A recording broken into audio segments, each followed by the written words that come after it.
Hello students, welcome back. Ours and your channel Brajwasi English classes. Today's topic simple present tense. मैंने बेटा इसका part 1 करा दिया, ये पार्ट 2 है. पार्ट 2 देखने के लिए पहले पार्ट 1 को जरूर देखें.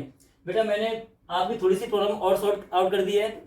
जैसे बोर्ड पहले छोटा था, मैंने बड़ा बोर्ड लिया है और वॉइस की और बैकग्राउंड की बड़ी समस्या आ रही थी. बेटा मैंने वो सॉर्ट आउट किए. धीरे धीरे और भी करूँगा, पर आप भी ये वीडियो उन बच्चों तक पहुँचाएं जो मतलब बेटा एफर्ट नहीं कर पा रहे हैं पढ़ाई के लिए, जिन्हें दिल्ली, आगरा या फिर मथुरा जाने में समस्या आ रही है या पढ़ नहीं पा रहे हैं. तो बेटा मेरी वीडियो ज़्यादा से ज़्यादा शेयर करें. अब समय ज़्यादा ना लेते हुए थोड़ा सा आगे चलते हैं.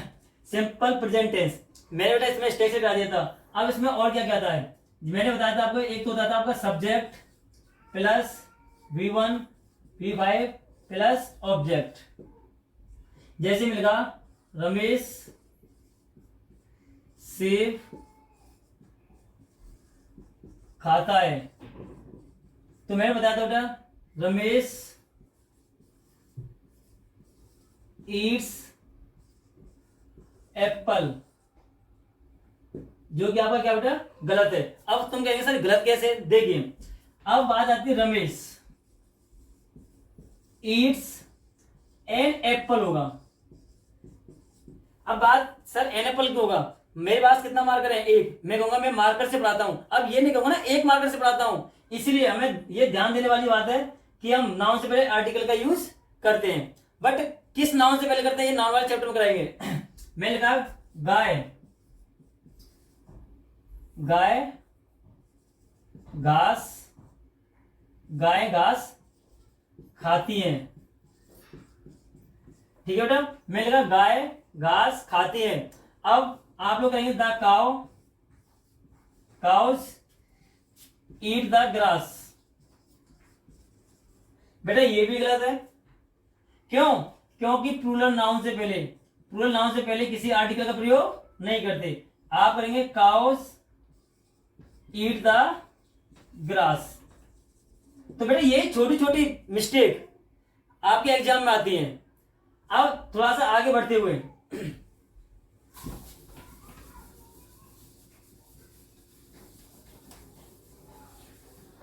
अब नेक्स्ट स्ट्रक्चर आता है आपका सब्जेक्ट वांट या wants plus to plus verb plus other word. Other word में आपका नाउन भी आ सकता है. ठीक है. अब जैसे मिलेगा मैं अंग्रेजी पढ़ना चाहता हूं. तो कैसे होगा बेटा, I want to read English. अब बेटा आप इंग्लिश से पहले दा का यूज नहीं करेंगे, ए का नहीं करेंगे. दा का कर दिया दा इंग्लिश, तो दा इंग्लिश हो जाएगा अंग्रेज. तो I want to read English. वह अंग्रेजी पढ़ना चाहता है तो he wants to read English. ठीक है बेटा. ऐसे आप सेंटेंस बहुत सारे बना सकते हैं. अब नेक्स्ट स्ट्रक्चर आता है आपका हाउ टू से. ठीक है. अब जैसे सब्जेक्ट प्लस नो या knows plus how plus to plus verb की first form plus other word और लास्ट में आप लगा देंगे question mark. Subject no knows how plus to plus verb first form plus other word.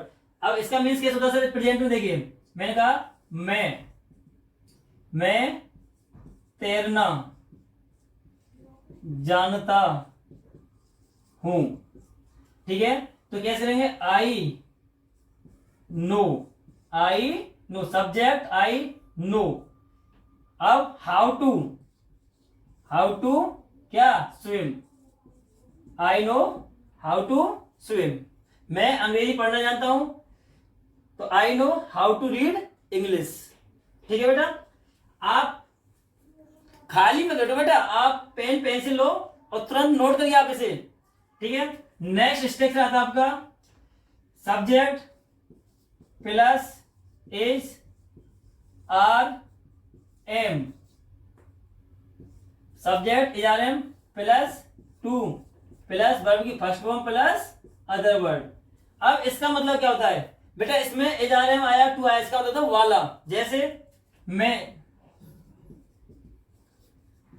अंग्रेजी पढ़ाने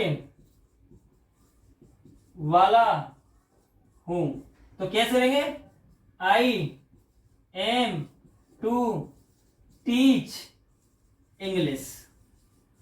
तो बेटा आप यहां बहुत सारे सेंटेंस कर सकते हैं। मैं खाना खाने वाला हूं, I am to eat the food.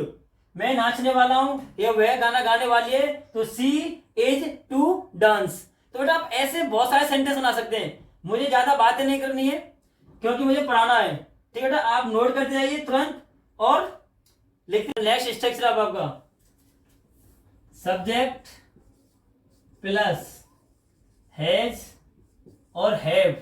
अब आप कहेंगे सर ये तो हमने प्रेजेंट परफेक्ट पढ़ा था। बेटा आप देखो, अब subject has have plus to plus verb की first form plus other word. जैसे मैंने लिख दिया मुझे पढ़ना पढ़ता है। ठीक है, तो कैसे रहेंगे, आई हैव टू रीड। ठीक है बेटा, आई हैव टू रीड। मैं कहूं मुझे खाना पड़ता है, तो I have to eat the food.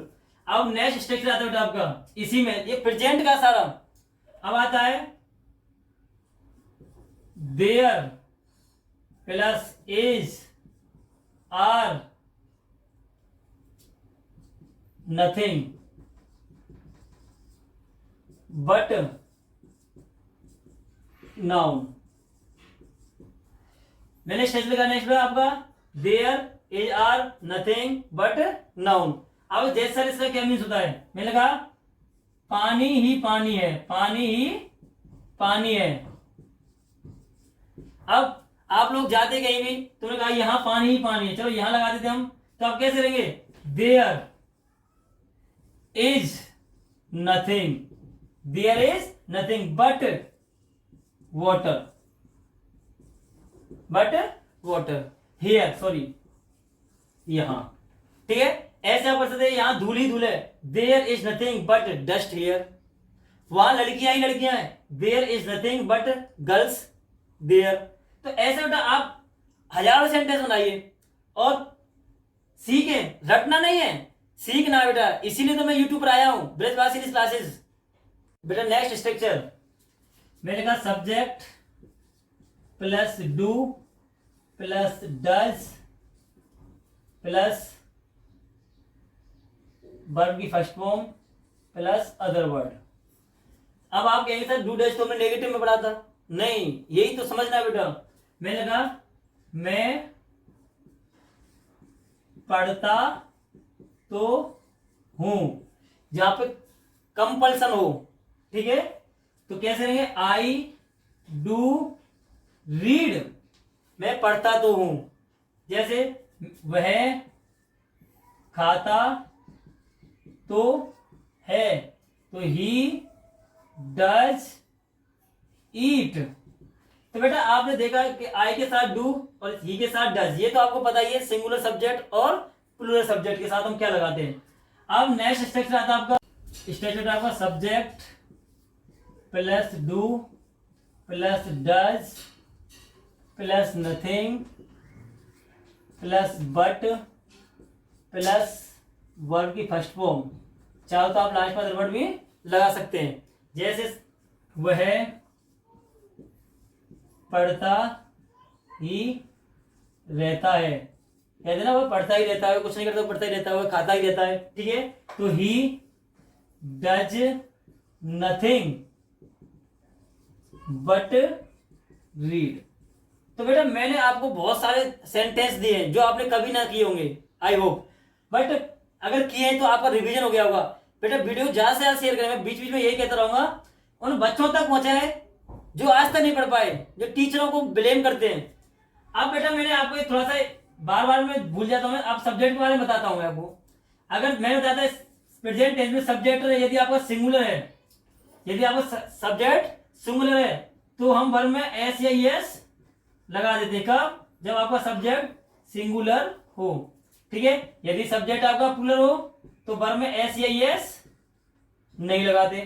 अब बात एक और आती है, बात क्या आती है बेटा, यदि हम सब्जेक्ट में एस या ई एस लगा दें, ठीक है, तो आपका सब्जेक्ट बनता है बेटा प्लूरल। सर कैसे? देखो मैंने कहा बॉय, बॉय मीन्स लड़का, तो मैंने से कर दिया बॉयज, तो बॉयज मीन्स लड़के। ठीक है, तो मैंने क्या किया, सब्जेक्ट में एस लगाने से सब्जेक्ट प्लूरल। अब बेटा थोड़ी सी समस्या क्या है, इसका वर्ब में अगर हम एस एस लगाते हैं अपोजिट हो जाता है। आप लोगों को पता तो होता है बट जानते नहीं है, जान नहीं पाते हैं। अगर मैंने कहा वर्ब में एस या मैं ईएस लगा दूं तो वर्ब बन जाएगी आपकी सिंगुलर। ठीक है, वर्ब बन जाती है सिंगुलर। कैसे सर? मैंने कहा रन, रन में दौड़ना, अगर मैंने कर दिया रन्स तो ये हो गया आपकी सिंगुलर, क्योंकि ही के साथ हम रन्स लगाते हैं सिंगुलर सब्जेक्ट के साथ। बेटा आपका था नेगेटिव। अब यहां से थोड़ा सा आगे कितना बढ़ते हैं, नेगेटिव, जिसका आपको इंतजार था। कुछ नहीं है, आप वही सब्जेक्ट प्लस डू या does plus not plus verb की फर्स्ट फॉर्म। अब बेटा नेगेटिव में वर्ब की फर्स्ट फॉर्म ही रहेगी और प्लस अदर वर्ड। जैसे मैंने कहा वह खाना नहीं खाता है, तो आप कहेंगे he does not eat the food. तो बेटा आप इसे डजेंट भी कर सकते हैं, he doesn't eat the food. मतलब ये नहीं कि डज नॉट ही करें, डजेंट भी आप कर सकते हैं, शॉर्ट फॉर्म में भी लिख सकते हैं इसको। ठीक है, अब नेगेटिव की बात आता है आपका इंटेरोगेटिव। इंटरोगेटिव में बेटा आपके दो स्ट्रक्चर होते हैं। एक तो आपका होगा पहले डू डैश पहले रहेगा, डू डैश पहले रहेगा, उसके बाद आपका सब्जेक्ट होगा, वर्ब की आपकी फर्स्ट फॉर्म होगी और आपका अदर वर्ड आगे आप लगाएंगे क्वेश्चन मार्क। ठीक है, जैसे मैंने लगा क्या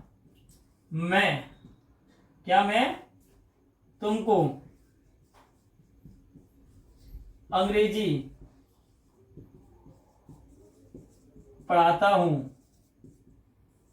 ठीक है बेटा, तो क्या पहले आ गया, तो हम डू या डैश से पहले आएंगे। वही सब्जेक्ट प्लूरल तो आप डू का यूज करेंगे, do I teach you English. ठीक है बेटा, एक और स्टेज होता है सेकंड, उसमें आप डब्ल्यू एच फैमिली को आगे लिख सकते हैं। उसके बाद आप डू या डैश का यूज करेंगे, जिसे हम हेल्पिंग वर्ब के नाम से जानते हैं बेटा। प्लस आपका सब्जेक्ट होगा, प्लस आपका वर्ब की फर्स्ट फॉर्म और लास्ट में अदर वर्ड और आपका क्वेश्चन मार्क। जैसे मैंने कहा मोहन कहाँ जाता है, तो बेटा आपका कहाँ आ गया, जिसे डब्ल्यू एच फैमिली बोलते हैं, क्यों, कब, कहाँ, कैसे, कौन सा। तो आप पहले उन्हीं की एरिया आएंगे, तो where does Mohan, where does Mohan. उसके बाद करेंगे आप गो, ना कि गोज, क्योंकि ये आपके नेगेटिव इंटरोगेटिव में हम वर्ब की फर्स्ट फॉर्म का ही यूज करते हैं।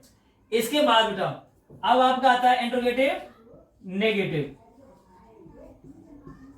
अब इंटरोगेटिव नेगेटिव में कुछ नहीं है, आपको सिर्फ सब्जेक्ट के बाद नोट लगा देना है। जैसे आपका रहेगा स्ट्रक्चर, यहां पे मैं do dash plus subject plus not plus verb की first form plus other word, last में question mark.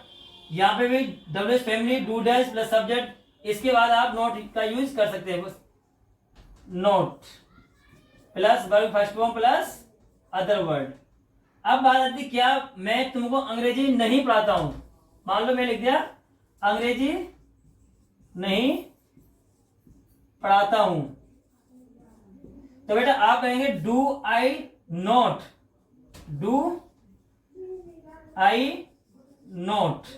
Teach you English. Mohan कहाँ नहीं जाता है, तो वेयर डज मोहन नॉट, आप कर देंगे नॉट गो। तो बेटा वीडियो को ज्यादा से ज्यादा शेयर करें और अच्छे से समझें। कोई चीज समझ नहीं आ रही तो कमेंट जरूर करें। अब थोड़ा सा एक स्ट्रक्चर और इसमें, जिसे मैं आपको बता देता हूं बेटा साथ के साथ। अगर कुछ रहता है तो उसके लिए भी अभी मैं पार्ट थर्ड और बनाऊंगा प्रेजेंट का ही। ये मैं समझना कि इंट्रोगेटिव नेगेटिव शब्द आदि तो प्रेजेंट फिनिश हो गया बेटा, नहीं पार्ट थर्ड और आएगा इसका भी। अब एक आता है हु। बेटा हु का यूज हम कैसे करते हैं? बहुत सारे टीचर बताने क्या बता देते हैं, कुछ नहीं है, वेरी सिंपल। इसे हम बिल्कुल अफर्मेटिव की तरह करते हैं। जैसे मैं लिखा तुमको, तुमको अंग्रेजी कौन पढ़ाता है, ठीक है। अब आप करेंगे कौन, हु। अब बहुत बच्चे डू या डज लगा देते, जो कि क्या होता है गलत, क्योंकि हु के साथ डू डज का यूज नहीं करते बेटा। हम करेंगे हु